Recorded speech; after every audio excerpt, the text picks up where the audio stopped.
तर विधान परिषदेमध्ये शिवाजी महाराजांच्या मुद्द्यावरनं गदारोळ झालाय। विरोधकांनी शिवरायांबद्दल वादग्रस्त वक्तव्य करणाऱ्यांबद्दल घोषणाबाजी केली।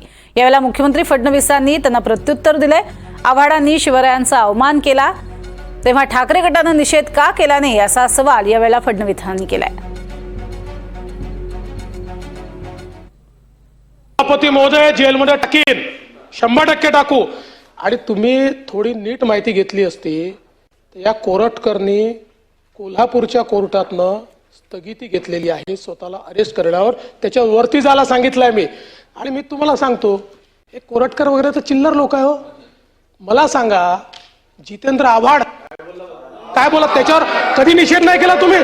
जितेंद्र आव्हाड या ठिकाणी म्हणतात की औरंगजेब होते म्हणून छत्रपती शिवाजी महाराज। औरंगजेब किती बलाढ्य होता, महाराज 5 फुटाचे होते, हे रेकॉर्ड होत। त्याच्यात नाही निषेध करत तुम्ही। असं सिलेक्टिव्ह करू नका। नाही केला तुम्ही, नाही केला त्याचा।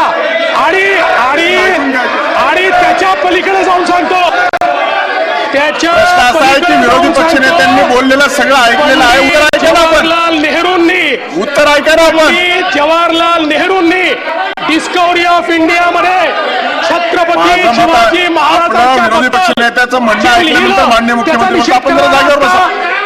त्याचा निषेध करणार आहात का? पंडित जवाहरलाल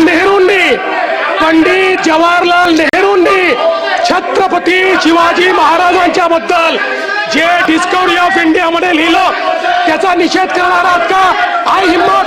ऐका हिम्मत, अरे ऐका हिम्मत, ऐका हिम्मत आहे हिम्मत तुमच्यामध्ये? अरे आम्ही या ठिकाणी खऱ्या अर्थानं छत्रपती शिवाजी महाराजांचा अवमान या ठिकाणी सहन करणार नाही। अरे देश धर्म पर मिटने वाला शेर शिवा का छावा था, महापराक्रमी परम प्रतापी एक ही शंभू राजा था। त्यामुळे